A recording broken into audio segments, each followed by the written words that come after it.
볼커의 SD 강좌.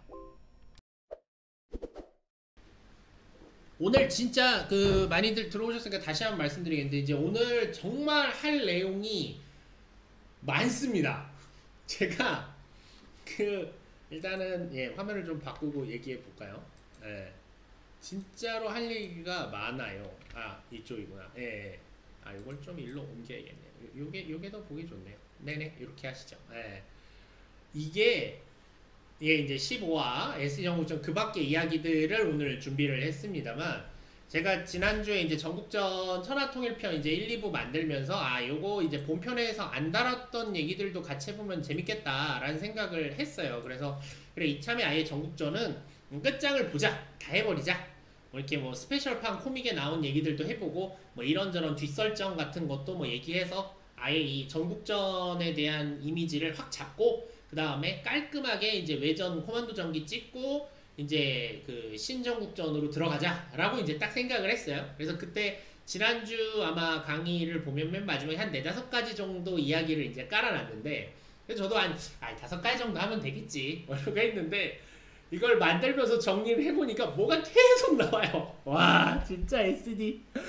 와, 진짜 저도 이거 하면 하지만 정말 저기 아마 색선님하고도 저랑 가끔 개인적으로 그런 얘기 하는데, 아직도 저도 이거 꽤 좋아하고 꽤 파고든 지 오래됐는데 아직도 뭔가 듣도 보도 못한 게 덜컹덜컹 나올 때가 있어요. 진짜 이 시기는 이제 일본이 워낙 버블이니 뭐니 잘 살았던 시기이기도 하고, 정말 답이 없습니다. 답이 없어요. 어떻게 막 이런 느낌입니다. 그래서 5가지 정도였어야 됐던 이야기가 오늘 준비한 게 꼭지수가 21개입니다, 여러분. 진짜예요. 난 5개를 하려고 그랬는데 4배가 됐어요. 21개, 아니다. 마지막에 하나 추가했으니까 22개 꼭지를 가져왔습니다. 그래서 지금 제 생각은 어떻게든 이걸 끝까지 다 하고는 싶은데, 하다가 제가 지치면 끊고 다음 주에 2편으로 갈 수도 있어요. 양해를 미리 말씀드립니다. 이게 내용이 길어서. 그리고 이번에는 막 이렇게 그림 파일도 별로 없어요. 워낙 말로 주절주절이 많습니다. 왜냐면 내용이 워낙 그래서 하기가 좀 쉽지가 않았네요. 그래서 어쨌든 PPT 만드는 것도 금방 될 줄 알았는데, 저 진짜 거짓말 안 하고 하루를 다 썼습니다. 진짜 막 10시에 시작해서 새벽 2시까지 만들었어요. 자료 찾고 확인하고 하면서 이렇게까지 힘써서 만들었는데 한 주 방송하고 끝낸다고 또 좀 아깝긴 해요. 근데 어차피 오늘은 낮에 방송을 하니까 한번 해보겠습니다. 그리고 이제 중간중간에 오류가 있을 수도 있습니다. 미리 말씀드리지만 제가 이제 완벽한 건 아니기 때문에 만약에 나온다면 미리 양해 말씀드리고, 그런 부분은 나중에 이제 어떤 형태로든 제가 이제 AS 이제 수정을 할 테니까 이제 그렇게 생각해 주시면 될 것 같습니다. 괜찮으시죠? 자, 그러면 여러분들도 맘 편히 이제 누우세요. 이거 길어요. 이제 편한 자세로 오늘은 텄다 이런 느낌으로, 아니면 딴 거 하시면서 맛있는 간식 드시면서 편하게 보셔야 됩니다. 오늘 길고 이렇게 쭉 이어진다 보다 이제 이게 다 커트여서 재미가 좀 떨어질 수도 있어요. 미리 말씀드리지만. 그래서 여러분 편안한 자세로, 아니면 보다가 그래 이건 나머지는 내일 보자 이런 느낌으로 보시면 감사하겠습니다. 자, 그럼 다시 한번 인사드리고 시작하겠습니다. 안녕하세요. 네, 볼커스텀의 SD 강좌, 볼커에 나도 틀려. 다시 할게요. 이런 정신 차리고, 신가가 정신 차려. 자, 집중해. 집중. 포커스. 자, 네, 안녕하세요. 볼커의 SD 강좌의 볼커스텀입니다. 자, 오늘의 볼커스텀의 라이브 SD 강좌 제15화. 지난주까지 14화까지 해서 SC건담 전국전에 해당하는 3가지 이야기, 7인의 무사편, 풍림화산편, 천하통일편의 이야기를 전부 다 했습니다. 사실 그것만으로 굉장히 뿌듯한데, 오늘 드디어 그 외에 미처 본편에서는 다루기 어려웠던 주변적인 이야기라든가 설정이라든가 이런 것들을 일부 좀 정리해 봤습니다. 근데 이름은 일부인데 실제로 해보니까 거의 본편만큼의 길이가 나와요. 자, 지금부터 하나하나 이제 이야기 해보도록 하겠습니다. 자, 여러분 준비되셨나요? 저와 함께. 그러면 지금부터 이제 전국전의 이야기들을 해보도록 하겠습니다. 여기. 예. 자, 먼저 아크 전도를 준비했습니다. 이제 아크라는 지역을 우리가 계속 얘기해 왔는데 아크가 어떻게 생겨 먹었나? 라는 느낌이 있죠. 네, 요게 이제 그 무사 영웅담, 영웅담이라고 이제 예전에 나왔던 이제 전국전 관련 책의 맨 뒤에 있었던 이제 아크의 이제 지도 그림입니다. 이게 이제 설정마다 조금씩 다른데 그 중에 하나가 이거예요. 보시면 알겠지만 누가 봐도 일본이죠. 예, 요거 같은 경우는 이제 뒤에 신전국전 내용까지 지금 다 섞여 있긴 한데 내용 좀 보도록 하시죠. 여기 보시면 제가 잠깐만요. 여기 레이저 포인터를 좀 만들어서 이러면 보이시나요? 예, 보시면 여기가 이제 건담성 위치라고 합니다. 여기 건담성이 최초에 있었던 위치고 이후에는 이제 천지성이죠. 우리가 이제 천지성으로 되니까 이제 특별한 위치가 있는 게 아니라 이제 이동 요소로 왔다 갔다 하게 되는 거고. 그래서 이제 여쯤에 있고 이게 이제 일본으로 따지면 큐슈쯤 될 거고 여기가 이제 뭐 히로시마쯤 될 거고 여기가 히로시마 뭐 오사카 정도가 여기가 될 거고 여기면 실제로 한 나고야 정도 됩니다. 그 정도 위치고 그다음에 천하통일편에서 이제 주인공들이 찾아갔던 사수왕의 지역은 여기 이제 천길 낭떠러지 계곡, 그 다음에 용명사, 그 다음에 코뿔소의 강변, 그 다음에 이제 여기 무조봉 같은 경우에 이제 이렇게 있죠. 그래서 이 둘의 선을 이으면 여기 이제 아나하임산이 나온다. 뭐 이런 식의 이제 개념이었던 것 같습니다. 그래서 천하통일편에서 주로 활약했던 지역은 이제 이쪽 지역이고요. 그 다음에 천지성은 어딘지 모르겠고. 건담성 최초의 이제 싸움은 이쪽에서 이루어졌다라고 정리는 하고 있습니다만 그거는 이제 이 자료 이건 이제 신전국전 이후에 정리된 자료에서 이제 이렇게 말하고 있는데 반해서 여기 좀 다른 자료들은 내용이 조금 달라요. 보시면 예, 요게 이제 애니메이션판에 나왔던 전국전 지도입니다. 요게 이제 이따가도 다루겠지만 바오아쿠 공방전 편에서 이제 나왔던 이제 지도인데 보시면 이제 이런 지역들을 이렇게 땅 따먹기를 했다라는 내용이에요.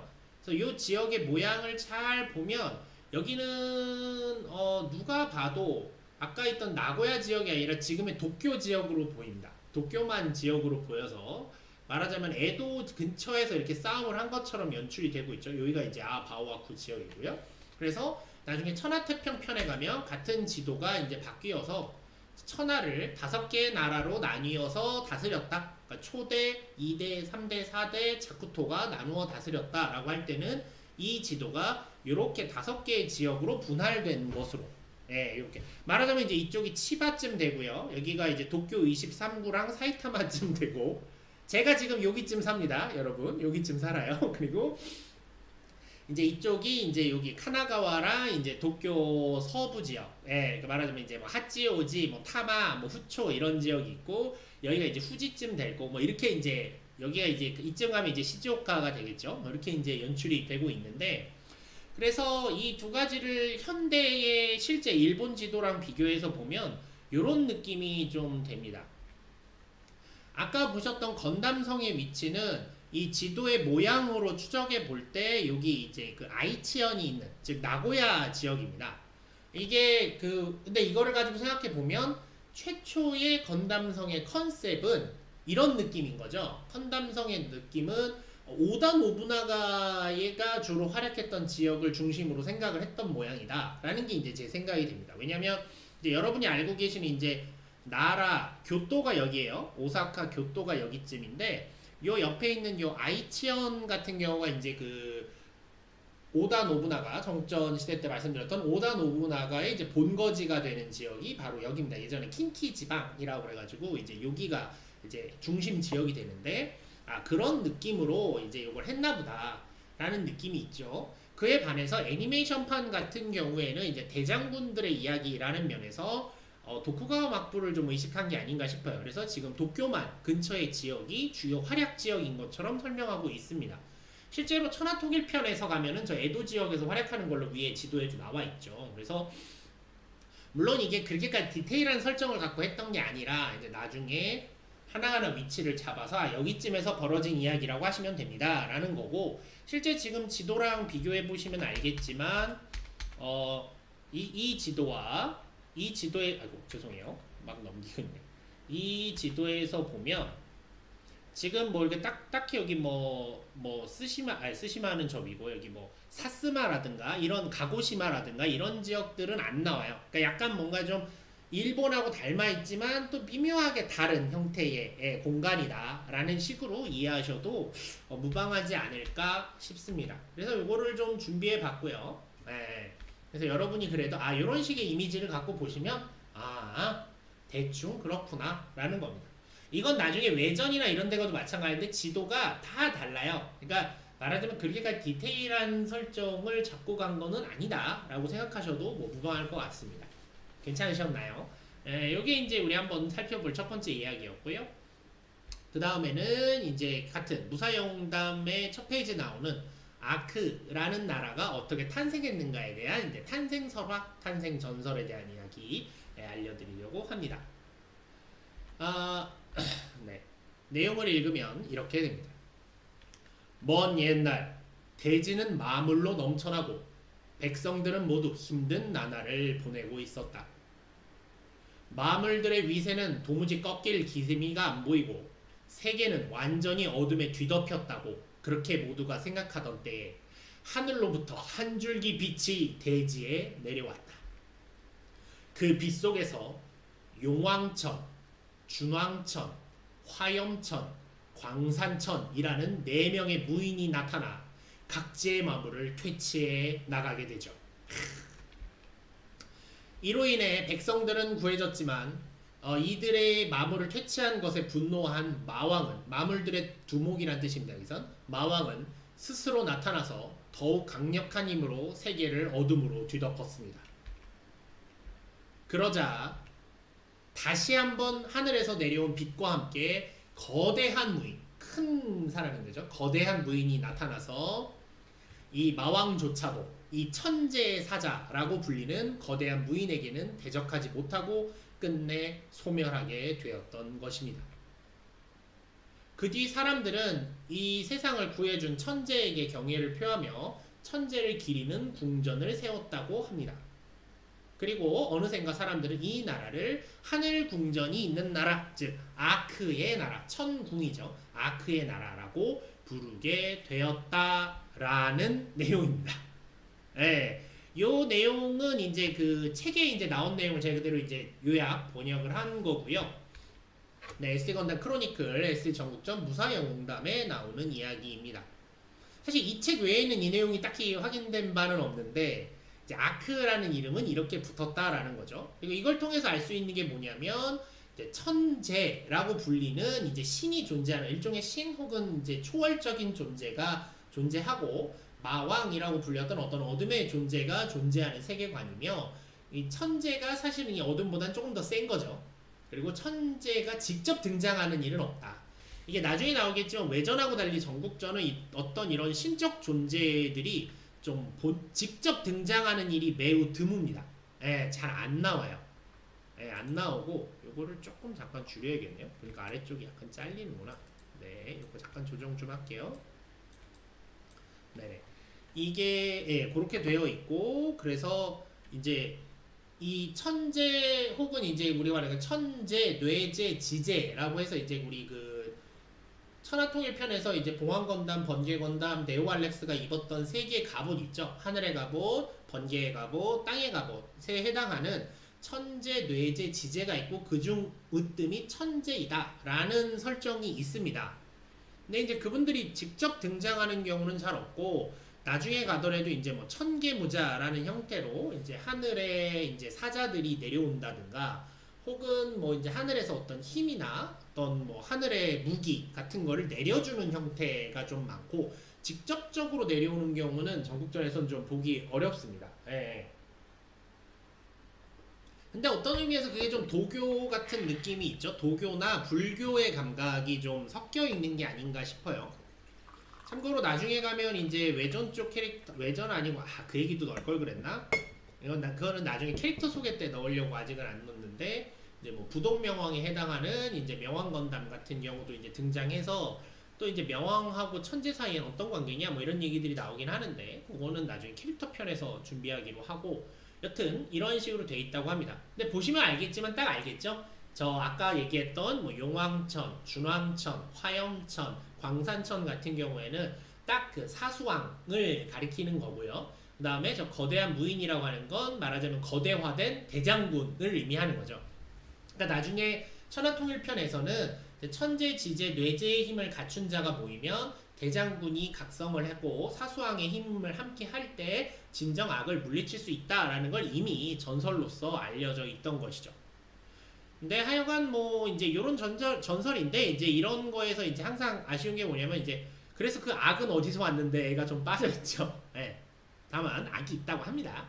그렇구나 하고 넘어가시면 네, 좋을 것 같습니다.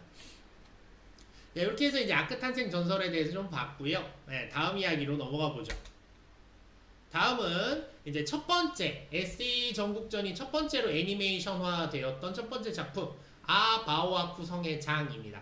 요거는 일단은 제가 오늘은 작품에 대한 설명은 좀 안 하려고 해요. 작품 설명보다는 스토리 위주로 오늘은 말씀드릴 거고 나중에 이제 그 SD 건담 애니메이션에 대해서 설명할 때 그때 자세히 설명드릴 건데 요건 극장판 애니메이션입니다.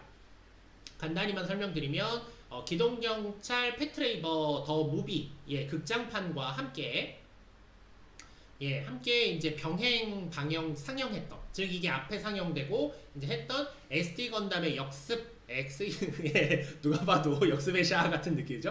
SD 건담의 역습이라고 하는 이제 극장판 애니메이션에 포함되어 있던 뭐 여러 편이 섞여 있는 이제 단편 애니가 붙어 있는 건데 그 중에 한 편이 아바오아쿠 성의 장입니다.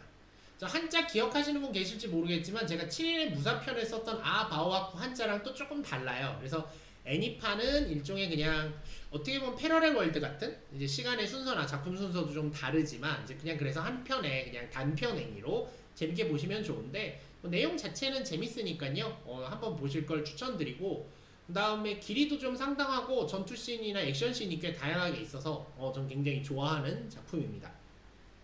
그러면 그리고 아까 보셨던 지도, 그 애니메이션판 지도도 지금 여기 보이다시피 이제 여기 나왔던 이제 작품이죠. 이제 스토리 얘기로 돌아와서 이 아바오와 구성의 장의 이야기를 해보도록 하겠습니다. 건담 군단과 어둠 군단의 세력 싸움은 계속되고 있었는데요. 그러다 결국 대부분의 지역을 나눠먹기가 끝나고 전설이 깃든 땅 모미노키 가하라만을 남겨두고 있었습니다. 요거 잠깐 설명드리면 무슨 가하라라는 게 언덕이란 뜻이야. 가하라가 언덕이에요. 그래서 뭐 예컨대 이제 뭐 지브리에 나오는 그 귀를 기울이면 이라는 작품의 배경이 되는 그 타마 지역의 언덕 지역의 이름은 세이세키 사쿠라가오카. 그래서 무슨 가오카 혹은 무슨 가하라 이런 게 많고요. 그 다음에 전국시대에서 이제 가하라라고 하면은 이제 뭐가 있냐면 거기가 크죠. 갑자기 이름이 생각이 안 나지? 이제 에도 막부, 그러니까 말하자면 이제 도요토미 히데요시가 죽고 나서 그 아들이 되는 이제 서군 이시가 이끄는 이제 서군과 이에 도쿠가와 이에야스가 이끄는 이제 동군이 붙은 이제 세키가하라가 있죠. 그러니까 말하자면 최종 결전을 하는 어떤 지역, 이게 약간 고원, 약간 좀 이게 그러니까 막 높은 산이 있는 게 아니라 약간 언덕 같은 게 있는 뭐 그런데 그런데 이제 세키가하라 같은 이미지들을 이제 넣으려고 한 것 같아요. 이게 실제로 전국전이나 어느 딴 작품들을 봐도 SD 건담의 아이들에도 뭔가 이런 전국시대 배경의 작품을 보면 무슨 뭐 가상의 지역인데도 무슨 가하라로 끝나는 그런 이름의 지역에서 결전을 하는 경우가 있습니다. 아마 그런 이미지를 주기 위한 명명이 아닌가라고 생각합니다. 네, 색선님, 세키가하라죠. 그렇게 생각이 들고요. 이어서 가겠습니다. 그래서 이 모미노키 가하라만을 남겨두고 있었습니다. 그 땅에 그 전설의 땅 모미노키 가하라에는 333년마다 한 번씩 출현한다고 하는 아바오아쿠 성이 있었습니다. 이렇게 생긴 거예요. 네, 이렇게 거꾸로 생긴 성이 333년에 한 번 출현하는데 이 아바오아쿠의 천수각에는 샤치호코라고 하는 여러분 오사카성 같은 데 보면 저 무슨 뭐 잉어인지 뭔지 모르겠는 이렇게 장식이 성 천수각 맨 끝에 양쪽에 이렇게 달려 있어요. 이렇게 달려 있는데 이 아바오아쿠 성의 천수강에는 하나만 있대요. 그래서 다른 자신의 진영의 샤치오코를 반대쪽에 올린다면 이 오랜 싸움, 그 전설의 힘에 의해서 이 오랜 싸움이 끝나고 완전한 승리를 얻을 수 있다라고 전해져 왔다고 합니다. 말하자면 최종 병기인 거죠. 네, 한 방에 끝낼 수 있는 최종 병기가 있다라는 얘기가 나옵니다. 그래서 지금 여기 보이시듯이 이제 건담 군단의 샤치오코, 그 다음에 지온군의 샤치오코, 자쿠레로처럼 생겼죠. 여기 건담 얼굴이 들어있고, 요런 이 샤치오코라는 게 뭐냐면 이제 전설 속의 생물인데 우리나라로 따지면 이제 해태상 같은 거라고 생각하시면 돼요. 우리나라도 경복궁 가보면 이렇게 그 수신상이라고 그래서 처마 끝에 여러 가지 달려 있죠. 우리는 처마 모양이 그냥 이렇게만 있는데 거기에 이제 이런 장식이 있는 경우가 있습니다. 대표적으로 오사카성이 그렇고요. 그래서 이런 샤치오코를 올린다면 오랜 싸움에서 승리할 수 있다고 전해져 왔습니다. 그래서 이제 양군이 자신들의 샤치오코를 들고 총력을 건 전투의 막이 이 모미노키 가하라에서 펼쳐지게 되는 것입니다. 뭐 실제 싸움을 애니메이션으로 보시는 게 훨씬 재밌고요. 우당탕 투당탕 하니까요. 자, 그리고 이제 이쪽은 5인의 무사, 아직 7인의 무사가 모인 상태가 아닙니다. 5인의 무사를 필두로 하는 건담 군단, 그리고 어둠 군단의 디오는 세뇌된 사이코 건담, 여러분은 이미 아시죠? 세뇌된 사이코 건담을 앞세워서 전투에 임하게 됩니다. 전투 중 계속해서 양진영의 샤치오코가 막 바뀌어요. 뭐 건담 올렸다가 지온코 올렸다가 갔다 왔다. 애니메이션 보면 좀 재밌는 게 그때마다 이제 뭐 이 아바오아쿠 성이 파란색이 됐다, 빨간색이 됐다 하는데 이게 반짝반짝합니다. 연출 꽤 재밌어요. 그래서 바뀌는 격전 끝에 실수로 원래 샤치오코가 원래 게 하나 있고 이쪽 걸 계속 바꿔야 되는데 이쪽에 건담 걸 놓고 이쪽 샤치오 걸 띄어내고 여기에 이제 지온 걸 올리는 그런 사태가 요 그림인데요. 요런 사태가 이제 발생을 하면서 갑자기 빨강 파랑이 바바바바바 교차하더니 그냥 아바오아쿠 성은 그 역할을 하지 못하고 팡 사라져버리게 됩니다. 그래서 결국 양 진영은 승자 없는 싸움이 되는 것으로 이 한바탕 큰 소동은 마무리되게 됩니다. 요게 이제 1989년 극장판 기동전사 SD 건담의 역습에 수록돼 있었던 아바오아쿠 성의 장의 내용이었습니다. 이게 이제 지난번 7인의 무사편에서 말씀드렸지만 아바오아쿠 성에서 싸움을 했다라는 내용은 있어요, 분명히. 근데 어떻게 싸웠는지는 모르는데 뭐 여기에 꼭 정사인지는 알 수 없지만 이렇다라는 이야기도 전해진다라는 부분이 있습니다. 실제로 보시면 굉장히 재밌고 나중에 애니메이션 설명할 때 이 작품을 다시 얘기하게 될 텐데 그 동시 발매 방영을 했던 병행 방영을 했던 이제 기동경찰 패트레이버 더 무비 덕분에 중간중간 패트레이버 패러디가 엄청나게 많이 들어가 있습니다. 그런 부분들이 굉장히 특징적인 작품이기 때문에 언젠가 다음에 이제 애니메이션에 대해서 얘기할 때 다시 한번 설명을 드리도록 하겠습니다. 뭐 지난번에 이제 그 LBB 특강에서도 한번 얘기는 하긴 했지만 뭐 따로 한 번 더 다루도록 하죠. 이런 내용이 있었습니다. 이제 이런 식으로 이제 전국전의 이야기들을 하나씩 채워나가게 되는 거죠. 자, 이어서 세 번째 이야기입니다. 이번 편의 제목은 줌시티의 닌자 대전입니다. 그대로 읽으면 주무시티노 닌자 갓센 뭐 이런데 합전이라고 있는데 우리로 따지면 그냥 대전이에요. 붙었다 뭐 이런 뜻입니다. 드디딘 막 이런 소리 나오면서 하는데 요거는 이제 SD 건담의 이제 OVA입니다. OVA SD 건담 마크 3죠. 마크 3에 이제 속해 있었던 이제 SD 전국전의 애니메이션입니다. 요게 있었고 그래서 이제 요런 애니메이션 편의 내용인데요. 내용은 이제 건담 군단의 닌자 이야기가 됩니다. 줌시티는 어디냐? 어디겠습니까, 여러분? 여기서 제가 줌시티라고 읽었습니다. 이게 지온시티거든요. 결국은 지온 줌시티이기 때문에 사이드 3 공국의 이제 수도죠. 줌시티가. 그렇습니다. 그래서 지온군의 수도가 줌시티인데 그거를 이런 식으로 이제 해서 두충랑이라는 이름으로 두충저겠군요. 두충저란 이름으로 이제 이렇게 한자화해서 만들어 놓은 이름이 있습니다. 자, 이야기 시작하도록 하겠습니다. 자, 건담 군단 닌자 중에 닌자라 불리는 은밀 건담. 그렇죠. 은밀 있었죠. 은밀 건담은 어둠 장군의 정체를 밝혀내려는 장군 건담의 명을 받아 지온국의 본성 줌시티에 잠입하게 됩니다. 거기서 야쿠시키 야쿠마루를 만나게 되고 그들과 협력하여 어둠 군단의 닌자들 엄청 나옵니다. 뭐 큐베레이, 햄머, 파라사테네, 아시마, 뭐 바잠, 뭐 등등등 엄청 나옵니다. 그들과 싸워가며 여러 함정을 돌파해가면서 줌시티의 천수가까지 올라가게 되죠. 마침내 그리고 은밀은 어둠 장군의 모습을 사진에 찰칵 담게 됩니다. 옛날이라 사진이 정말 이렇게 찰칵 찍는 필름 카메라예요. 담게 되었습니다. 그런데 건담 군단에 돌아와서 현상을 해보니 그 모습이 제대로 찍혀있지 않았던 것입니다. 그래서 은밀은 자신의 닌자의 명예를 걸고 다시금 어둠 장군의 정체를 밝히기 위해 줌시티로 향했다 따라란 이라는 그런 단편 애니메이션이었습니다. 은밀의 모습이 이렇게 나오는데요. 그래서 OVA 기동전사 SD 건담 마크 3 1990년 작품입니다. 여기에 이제 들어있었던 내용이 되겠습니다. 이거 내용은 사실 별 내용 없고요. 이게 원작 7인의 무사편을 보면 어둠 장군의 정체를 줌시티에 잠입했던 야쿠시키 야쿠마루, 그러니까 백식과 백식마루, 그죠? 야키마루 얘네 두 닌자 형제가 정체를 밝혀낸다라고 이제 말씀을 드렸었는데 이제 그거의 내용을 좀 더 어떤 일들이 있었는가라는 데서 아마 상상력을 발휘해서 만든 작품인 것 같아요. 이거 엄청나게 개그 작품이어서 사실 스토리로 정리하면 이렇게 밋밋한데 엄청 재밌습니다. 그리고 이제 중요한 건 이거 나중에 애니메이션 편 할 때도 다시 말씀드리겠지만 이때는 성우분들이 진짜 당시 성우분들이라 하세요. 은밀 건담의 성우가 이케다 슈이치시고 큐베레이 성우는 정말 하만칸 성우시고 다 이렇습니다. 그래서 연기하시는 거 듣는데 굉장히 재밌어요.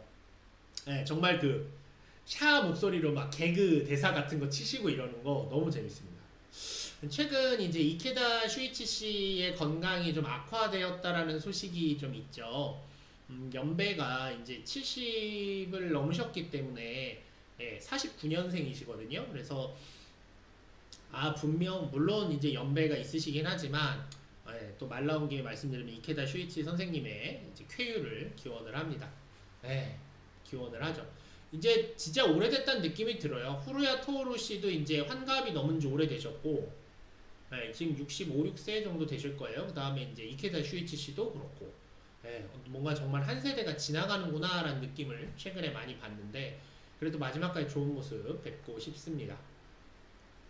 하여간 뭐 요렇게 이제 줌시티의 닌자 대전 편이 있었고요. 그래서 은밀 건담을 중심으로 한 이야기라서 굉장히 재밌습니다. 그 다음에 그 흔히 말하는 이제 닌자 작품에 나오는 거의 대부분의 패러디는 다 들어간 작품이라고 보셔도 돼서 굉장히 깔끔하게 재밌습니다. 다음으로 다음 이야기로 넘어가 보도록 하죠. 다음은 이제 5인의 무사 도깨비가 아니라 5인의 무사 5인 중이죠. 5인의 무사의 도깨비 퇴치라는 편입니다. 요 얘기도 이제 그 SD 건담 이거는 마크 5예요. 마크 5에 이제 있던 이야기이고 그다음에 이제 단편입니다. 무사 5인 중이 있고 그다음에 이제 그 어둠 군단하고 이게 복작복작하는 일종의 개그 작품인데 이것도 실제로 연출이 꽤 괜찮아서 저도 개인적으로 되게 좋아하는 작품입니다. 내용 이야기해 보도록 하죠. 어느 날 자부로 지역에 이제 사람들 사는 마을에 도깨비가 나타났다는 이야기가 돕니다. 그래서 그 도깨비의 정체를 조사하기 위해 야쿠시키와 야쿠마루를 보냈는데 그들과 연락이 끊겼습니다. 이건 보통 사태가 아닌 거죠. 그래서 대장군과 장군 건담은 5인의 무사들에게 도깨비를 퇴치하라고 파견하게 됩니다. 그래서 5인의 무사들은 밤중에 마을을 돌아다니면서 도깨비를 발견하게 되는데 그 도깨비의 정체란 지금 여기 있는 이거죠. 이렇게 카라쿠리 인형인데 말하자면 이 자코들, 어둠 군단의 자코들이 조종하는 인형이었던 것입니다. 나무 인형을 만들어서 밤사이 돌아다니면서 사람들이 밤에 나오지 못하게 했던 것입니다.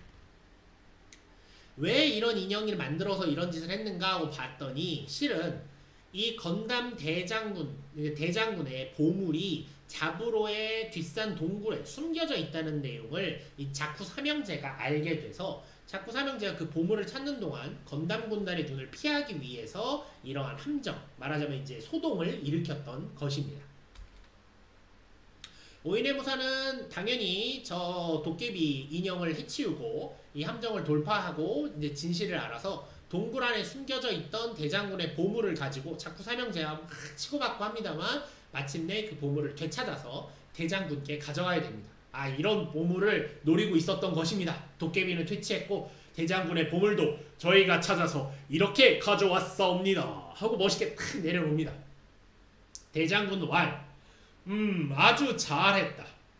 그런데 내가 그런 동굴에 보물을 숨겨뒀던가? 그래, 한번 열어봐라 해서 열어봤더니 그 내용인즉 대장군이 어릴 적에 갖고 놀던 장난감을 넣어둔 상자였던 것입니다. 대장군이 여기서 엄청 줘요. 이거 내가 어릴 때 갖고 놀던 그 인형하고 장난감이 아닌가? 잘했어 잘 갖고 놀게 하고 가져갑니다. 말하자면 이제 헛고생을 했다, 뭐 이런 에피소드였죠. 그리고 이 자쿠 삼형제는 이제 돌아가서 이제 제대로 대장군의 보물을 훔쳐오지 못한 거에 대해서 자쿠토한테 혼나고 있는데 그때 암황제가 나타납니다. 암황제가 나타나서 이때 보시면 알겠지만 요 도깨비 모습이 암황제의 몬스터 형태랑 닮았죠? 그래서 암황제가 갑자기 몬스터 형태로 변신하면서 너희들 내 모습을 가지고 장난을 쳐! 라면서 아니 암황제님이랑 안 닮으셨는데요? 라고 하니까 몬스터 형태로 막 변형을 합니다. 제가 볼 땐 애니메이션 팀이 그냥 그거 그리고 싶었던 거예요. 네, 그래서 멋지게 변신을 하면서 봐라! 이랬더니 이제 자쿠 삼형제가 또 눈치 못 채고 우리 대장이 도깨비였어! 그러면서 막 혼나고 끝나는 그런 대소동이 벌어지는 이야기였습니다. 이게 가능했던 이유가 뭐냐면 이 작품이 나왔을 때는 이미 신전국전이 전개하고 있던 시기에 나온 OVA입니다. 그러니까 즉 7인의 무사도 다 알고 암황제의 정체도 다 알고 흑마신 암황제도 다 알고 있는 상태에서 나온 거라 그런 식으로 암황제가 덜컥 나타나서 변형을 해도 일종의 팬서비스가 되는 그런 작품이었던 것이죠. 네. 요것도 이제 OVA에 이제 포함된 작품으로 이제 그렇게 됐었습니다. 자, 이제 애니메이션 작품들을 일부를 일단 이렇게 보고 그 다음에 이제 여러분들에게 보여드릴 것은 요거 이제 강화 무구 세트라는 게 있습니다. 요거 비비전사 오리지널 무구 세트로 나왔던 제품입니다. 1989년에 나왔던 제품인데 여기에도 이제 코미월드가 하나 들어가 있어요. 근데 사실 별 내용은 없고 그 다음에 이게 아시는 분은 아시겠지만 이게 이렇게 89년에 나왔던 오리지널 무구로 이게 이름은 강화 무구 세트 1인데 2는 나온 적이 없습니다. 아마 1, 2, 3, 4 이렇게 계속 나올 예정이었던 것 같아요. 근데 1만 나오고 더 안 나옵니다. 거기에 나와 있는 게 성검의 투구라고 이렇게 이제 무사 건담의 뿔을 바꿀 수 있는 성검의 투구, 그 다음에 용골의 투구, 무사 제트 건담용이죠. 그 다음에 초승달의 투구, 여기 무사 사이코 건담, 여기 한쪽 뿔만 엄청 커졌죠. 예, 요거. 그 다음에 불새의 장식이라고 번역했는데 원래 뜻은 불새의 협상이라고 해야 돼요. 그러니까 서로 마주보고 있는 불상이라는 뜻인데 요 지금 마크2의 양쪽 날개의 요 장식을 말합니다. 근데 이제 그렇게도 쓰고 투구에서 일본 투구에서 양쪽에 다는 장식도 이렇게 말하기 때문에 일단 불새의 장식이라고 제가 번역을 했어요. 요렇게가 들어있고 그 다음에 무사 더블 제타가 개발했다고 하는 신병기로 무사 실드. 근데 이 무사 실드가 나중에 보면 그 은혜방패 은랑검이랑 굉장히 비슷하게 생겼습니다.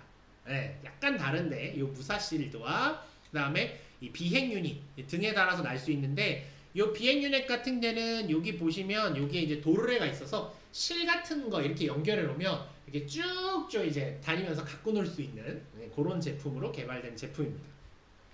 그리고 갑자기 생뚱맞게 무자 사자비용 뿔이 있습니다. 이 뿔 같은 경우에는 이제 무사 열전판, 나중에 알겠지만 무사 열전판 사자비는 처음부터 이 뿔의 모양을 하고 있죠. 네, 전국전판 무사 사자비에서 이런 뿔로 바뀐 거, 이런 것들이 나중에 재현이 됩니다. 그래서 이거 뭔가 스토리가 있나요? 라고 궁금해하실 것 같아서 넣어봤는데 스토리는 딱히 없고 그냥 있었던 겁니다. 실제 역사에 썼을지 안 썼을지 모르지만 이렇게 됐었을 수도 있다 정도의 내용으로 이해하시면 되고, 들어있는 코미월드의 내용도 뭐냐면 여기서 이제 직접 제가 보여드리지 않았지만 뭐 어떤 장비 하면서 막 나눠 가져요. 근데 보시면 알겠지만 이게 은밀 건담 게 없죠. 노마루 게 없죠. 그래서 맨 마지막에 쫙 나눠 가진 다음에 노마루가 아씨 내 것만 없어 그러는데 무사 사자비가 와서 이거라도 쓸래? 이렇게 주는 그런 개그 코믹 월드가 들어가 있습니다. 요거 지금 구하시려면 돈 좀 주셔야죠. 예. 저도 개인적으로 안 갖고 있습니다. 예. 그래서 요런 제품이 하나 있었고요. 마찬가지로 이런 식으로 강화되는 걸로 또 나왔던 게 이제 3종의 신기가 있습니다. 예, 이렇게 나왔던 제품이에요. 아, 정말 진짜 구석구석 자료 찾고 있죠. 예. 요거에 대한 내용도 얘기 드리면, 요것도 이제 비비전사 1990년 그 다음에 나왔는데, 강화무구 세트 2로 나온 게 아니라 그냥 3종의 신기란 이름으로 나왔습니다. 그래서 기린의 신기, 그 다음에 천익의 신기, 그 다음에 청룡의 신기라고 해서 이렇게 나왔고, 여기 보면 이제 기린의 신기라고 해서 요 뒤에 날개 있고 이렇죠. 이렇게 생긴 거. 그 다음에 천익의 신기 요건데요. 이렇게 새 모양이 되고 이렇게 합체하는, 말하자면 이제 다연장포가 달린 날개. 청룡의 신기라고 하지만 변형하면 게틀링포가 되는 무사류의 장비.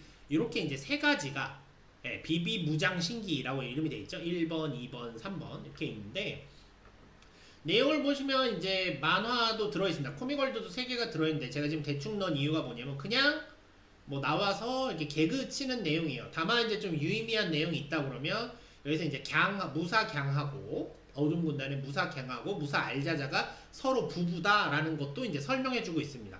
이제 무사류를 상대로 이 둘이 막 함정에 빠뜨렸는데 청룡의 신기를 끼고 공격을 하려고 하니까 둘이 갑자기 부부 만담가가 돼서 살아남기 위해서 공격하려는 게 아니고요, 저희는 만담가고요 막 이러면서 하는 그런 코믹월드인데, 그런 식의 이제 전국전에 구석구석의 설정들이 들어있긴 하지만 스토리적으로 의미는 좀 없습니다. 다만 이제 코믹월드가 있는 내용이다 보니까 재미로 보시라고 했고, 그리고 이런 걸 통해서 말씀드리는 건데, 최근에 한정판들의 제가 참 아쉬운 게 이런 거죠. SD 건담 한정판은 새로운 한정판이 생기면 그 안에 이제 코믹월드나 이런 게 있어서 즐길 거리가 있었거든요. 최근에 한정판 나오면 그냥 똑같은 설명서 들어있고 그렇잖아요. 개인적으로 그런 게 좀 아쉽긴 합니다. 네, 그래서 이제 요렇게가 이제 있고요. 그래서 기린의 신기, 천익의 신기, 청룡의 신기가 이렇게 이제 있었다라는 겁니다. 실제로 이런 장비를 끼고 싸웠다라는 내용이 없어요. 그러니까 말하자면 이제 이거는 지금으로 따지면 요새 이제 나오는 이제 빌드 웨폰즈 있죠. 빌드 파츠들. 빌드 다이버즈나 빌드 파이터즈의 이제 다양한 파츠들 나와서 이런 거 끼워서 파워업 시키고 갖고 놀아보세요에 가까운 느낌들입니다. 참고로 요 새 신기 같은 경우에는 몇 년 전에 이제 반다이에서 한정판으로 복각했었던 타임박스 1호에 동봉이 되어 있어서 저는 그 타임박스 1호 버전으로 갖고 있습니다. 거기에서는 이제 원래 아까 봤던 그냥 흰색 사출이 아니라 펄 화이트로 사출된 형태로 나왔었는데, 그래서 저도 이제 그 타임박스 1에 들어있어서 갖고는 있고요. 그런 제품이죠. 나중에 당연히 한국에 있기 때문에 다음에 기회되면 보여드리도록 하겠습니다. 지금 6번까지 왔는데 벌써 30분이 넘게 지났잖아요, 여러분. 네, 오늘 각오하셔야 됩니다. 21편까지 있습니다, 이거. 와, 힘들다. 계속 가겠습니다. 네. 다음으로 사천왕 전설에 대해서 이야기해 보려고 합니다. 이제 좀 전까지 이제 요거 7인의 무사편 얘기를 계속 했고요. 그 다음에 지금 하다 보니까 하나가 이제 빠졌는데, 애니메이션 쪽에 요거 말고 그 4편의 단편 애니가 이제 들어있는 내용이 있습니다. 그거 요번엔 뺐어요. 뺐는데 왜 뺐냐면 거기 내용이 뭐냐면 이제 그 천혜장, 지혜장, 천혜권, 지혜권, 그 다음에 진혜권, 리혜권 해서 천지, 진리라는 4편의 이야기가 있는데 그냥 단편이고 스토리가 없어요. 그러니까 1편은 그냥 이제 건담 군단과 무사 5인중이 있어서 서로 싸우더라가 1편 내용이고, 2편 내용은 그렇게 싸우는데 뭐 무사 5인중은 역시 강하더라, 5인의 무사는 강하더라 이 내용이고, 3편은 은밀 건담이 나와서 닌자끼리는 이렇게 싸우더라, 그러니까 상대의 닌자 한부랍이랑 닌자 은밀이 이제 싸우는 이야기 정도가 있고, 4편이 내용이 뭐더라? 뭐 어쨌든 그런 정도의 내용이어서 사실 준비했다가 걔는 뺐습니다. 걔는 뺐어요. 그래서 여기까지가 이제 무사 7인중 편과 관련된 이제 서브 이야기들이고, 다음에 이제 사천왕 전설이 있습니다. 이제 풍림화산 편에 나왔던 사천왕 있죠? 방금 전에도 제가 이제 뭐 용천왕, 준천왕, 뭐 화염천, 광산천이라는 4명의 전설의 무인이 있었고, 저희가 그 풍림화산 편에서도 무사 마크2 더블 제타, 무사 더블 제타, 무사 사이코, 무사 뉴가 각각 파워업해서 용건담, 하야부사 건담, 그러니까 매건담이죠. 매건담, 사자건담, 코뿔소 건담이 돼서 돌아왔었죠. 풍림화산 편의 내용 기억하십니까? 그 이야기들의 기반이 되는 사천왕 전설에 대해서 이야기해보려고 합니다. 먼 옛날 이 세상을 암흑에 빠뜨리고 공포를 불러일으키던 괴물이 있었습니다. 한 명인지 여럿인지 몰라요. 괴물이 있었습니다. 사람들은 대응하지 못하고 그저 두려움에 떨 뿐이었지만 하늘에서 내려온 4명의 용자가 이 괴물을 쓰러뜨리고 봉인을 하였습니다. 이것이 후세에 전해지는 풍림화산 사천왕의 전설이다 라는 내용입니다. 요거 어디서 방금 들은 것 같지 않나요? 예. 요거는 이제 풍림화산 편 때 이제 나왔던 설정은 여기까지였고, 이게 나중에 좀 더 정립이 돼서 아까 보셨던 아크 탄생 설화에 이제 포함된 거다라고 이해하시면 될 것 같습니다. 그러니까 이 넷은 전설적으로 이어져 오던 이 세상을 구원해주는 이제 4명의 무사가 있다라는 거였죠. 자, 그럼 이제부터 이제 풍림화산 편 키트를 사보시면 그 중에 이제 그 밀림의 마크2, 질풍의 뉴, 화염의 더블 제타, 그 다음에 이제 거산의 사이코 같은 경우를 구입을 해보면, 이분들은 지금 여기 있으신 분들은 그 사수왕이죠. 지금 여기 계신 분들은 사수왕이고, 이거 말고 풍림화산 편에 있던 이 4명 같은 경우를 보게 되면 그 4명이 어떻게 해서 이 사천왕의 힘을 받게 되었는가, 어떻게 해서 풍림화산 사천왕이 되었는가에 대해서 실제 비비전사 키트 안에 이런 식으로 이렇게 바람에서라는 식으로 사천왕 전설, 풍림화산 사천왕 전설, 바람에서라는 식으로 해서 코믹월드 외에 이런 종이가 한 장씩 들어가 있었습니다. 그래서 이 내용들을 하나씩 번역해서 여러분들께 전해드리도록 하겠습니다. 정말 이렇게까지 해주는 저국전 방송이 어디 있습니까? 이거 번역하는 것도 오래 걸렸어요. 네, 어쨌든 4편 순서대로 지금부터 나가도록 하겠습니다. 그 첫 번째 이야기, 질풍의 뉴의 바람의 서입니다. 앞선 전쟁이 끝난 뒤, 요거 풍림화산 편이니까 이 앞선 전쟁이란 거는 무사 7인중 이야기죠. 그러니까 2대 건담 대장군과 우리 암마신이 암황제가 서로 붙어서 2대 대장군이 죽고 이제 빛의 구슬이 5개로 쫙 흩어진, 서로 죽고 빛의 구슬과 어둠의 구슬이 5개로 쫙 흩어진 그 전투 이후를 말합니다. 앞선 전쟁이 끝난 뒤 오랜만에 자신을 키워주었던 스님, 이 절에서 컸다는 설정이 있습니다. 뉴가 스님에게 돌아온 뉴는 믿을 수 없는 광경을 마주하게 됩니다. 그것은 다 부서진 산사와 죽기 직전의 스님과 용신의 모습이었습니다. 요거 잠깐 보충 설명드리면, 무사 뉴의 배경 설정에 뭐가 있냐면 용신을 모시는 산사가 있고, 거기에 이제 스님 밑에서 크면서 용신에게서 많은 기술을 배웠다. 그래서 어느 정도 바람을 다룰 수 있다라는 설정이 원래 뉴한테 있습니다. 그래서 이제 그 세상에 나올 때, 즉 건담 군단에 합류할 때는 본인과 용신 옆에 있는 이제 작은 용이 있어요. 그 용신의 자손인가 되는 이제 그 용과 함께 비룡이라고 하는데, 그 용과 함께 산사를 떠나서 건담 군단에 합류했다라는 내용이 있습니다. 그러니까 돌아왔을 때 쓰러진 모습은 스님과 원래 용신인 거죠. 모습을 보게 된 겁니다. 뉴는 스님들을 습격한 산적들이 습격해서 이렇게 했던 겁니다. 이 산적들을 해치우기 위해 비룡과 함께 집념어린 추적을 계속해서 마침내 산적들을 발견하게 됩니다. 복수가 시작이 되는 거죠. 그러나 산적들은 예상 이상으로 강하였고, 비룡은 산적들의 비겁한 함정에 빠져 사로잡히게 되고, 뉴는 결국 궁지에 몰리게 됩니다. 따다단. 한편 이와는 다른 장소에서 신기한 일이 벌어지고 있었습니다. 훗날 무사 S가 되는, 풍림화산 편에 무사 S 나오죠? 무사 S가 되는 젊은이의 집이 어떤 신사였는데, 거기에서 사천왕 전설의 갑옷을 이제 모셔놓고 있었던 모양입니다. 그 갑옷이 갑자기 쫙 사라진 겁니다. 그래서 이제 큰일이 났죠. 그래서 사천왕 갑옷이 각각의 주인을 찾아 떠나간 시기였던 겁니다. 그리고 그중 하나인 용왕천의 갑옷이 갑자기 이 궁지에 몰려 상처 입은 뉴 앞에 나타나서 빛을 쫙 내면서 뉴를 막 이렇게 감싸 안으면서 장착이 됩니다.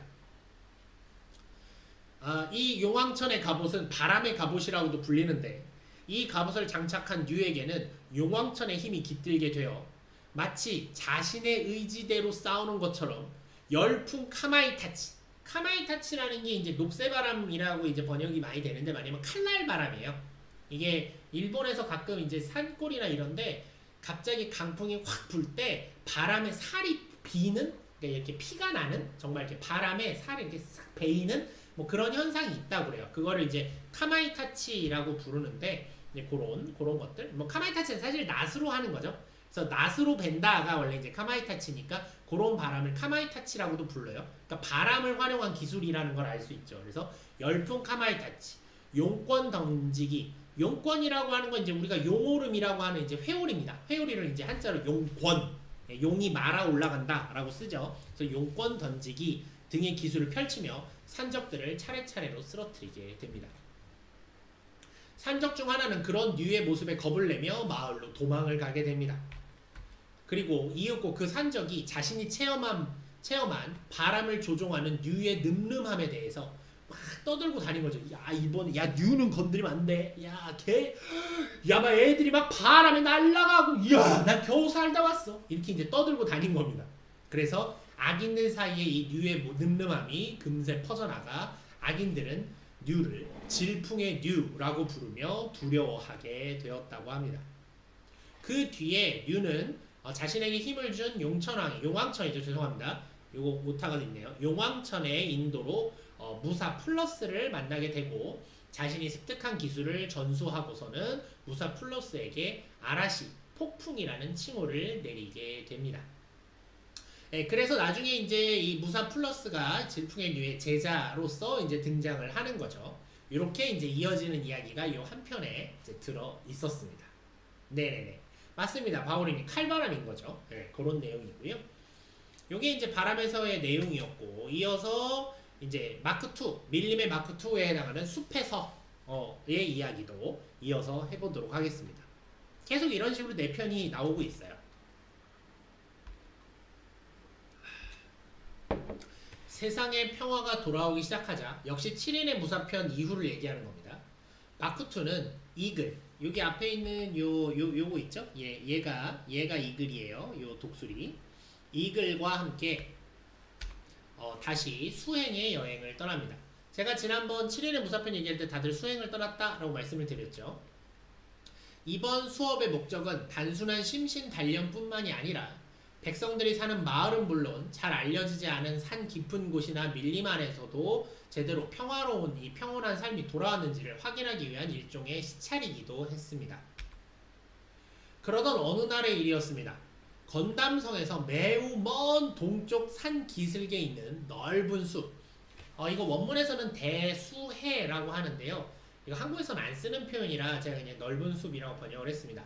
수해라고 해서 이제 말하자면 이제 밀림의 바다라는 식으로 이제 말하자면 아주 빽빽한 숲이에요. 이 좀 특징이 뭐냐면 그냥 숲이 아니라 아주 치밀해가지고 도무지 안에 들어가면 빠져나오기 어려울 것 같은 숲을 그렇게 부르긴 합니다. 일단 여기는 간단하게 이해하기 좋게 제가 번역을 했습니다. 이 넓은 숲에 도착한 마크2는 갑자기 그때 시작된 화산 활동을 만나게 됩니다. 요거 말이 좀 맞는 게 뭐냐면 일본에서 대수해로 유명한 지역이 후지산이에요. 후지산. 네.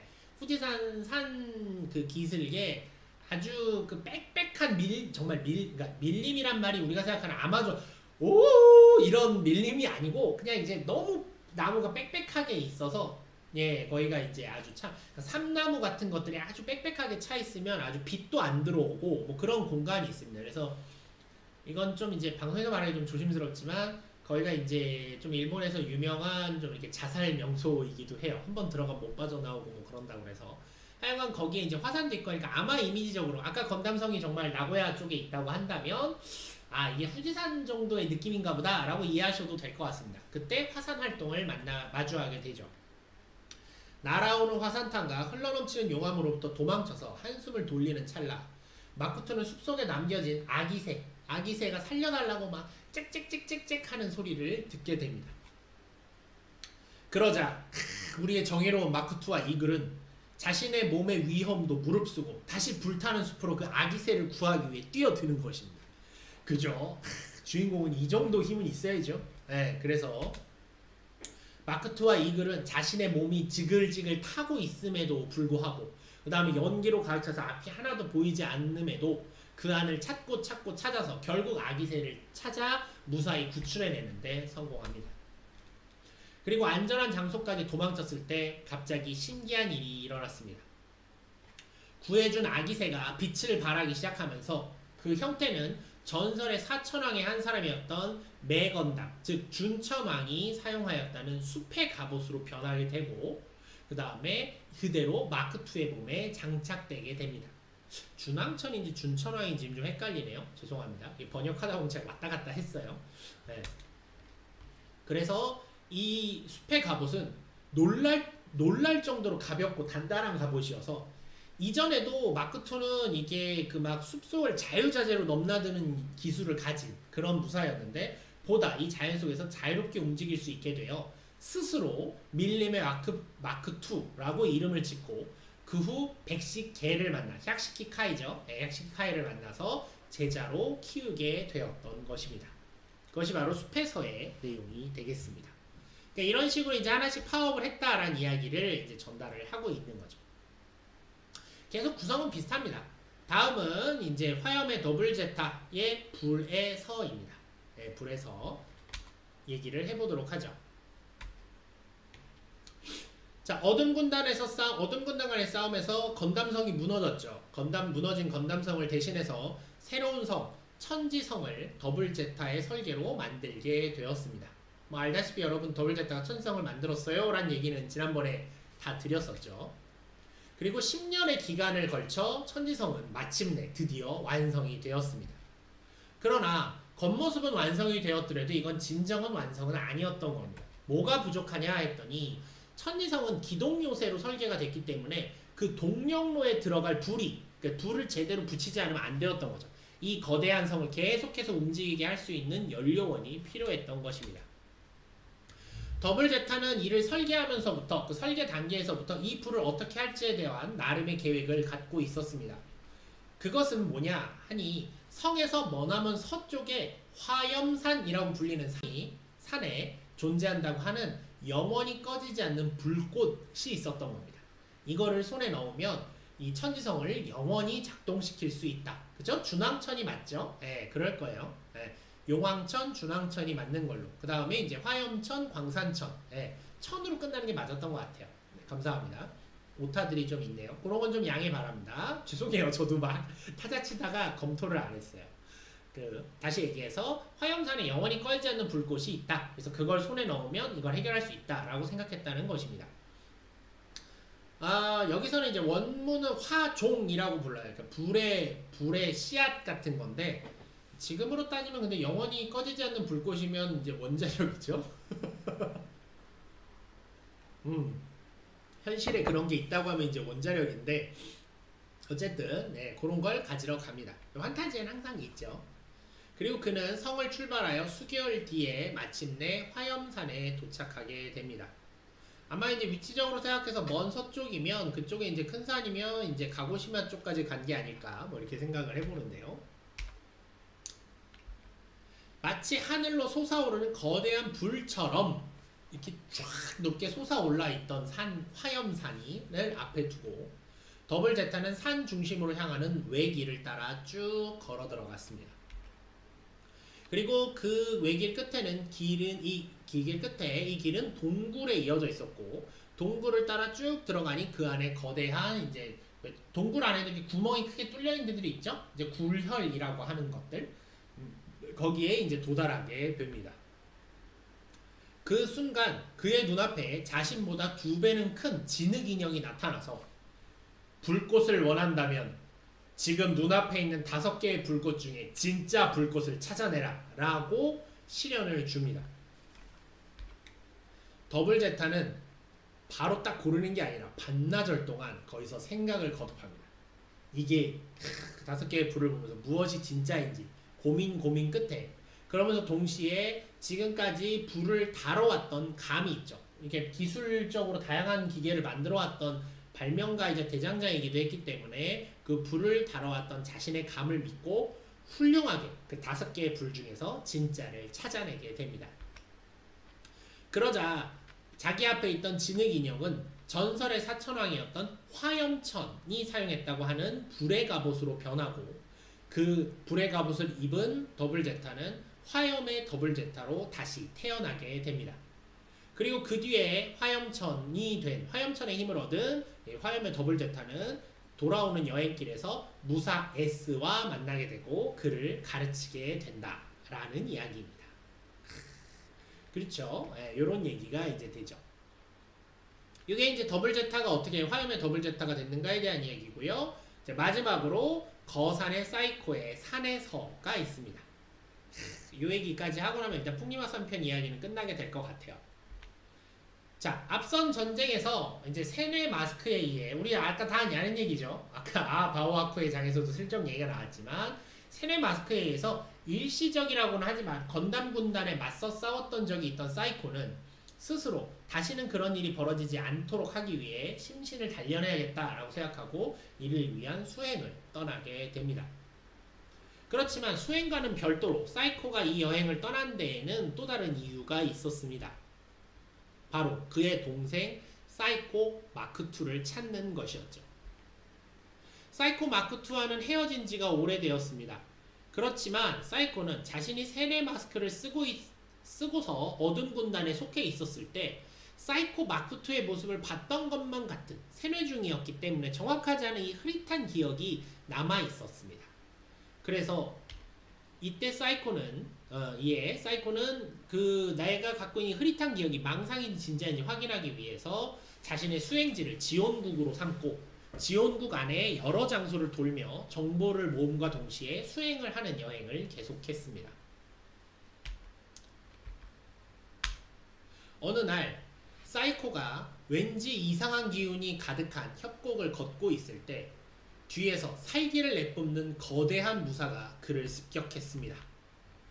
사이코는 필사적으로 응전을 하면서 상대가 누구인지 봤는데 그 적의 모습은 좀 다른 모습을 하고 있긴 하지만 분명 자신의 동생 사이코 마크2라는 것을 직감했습니다.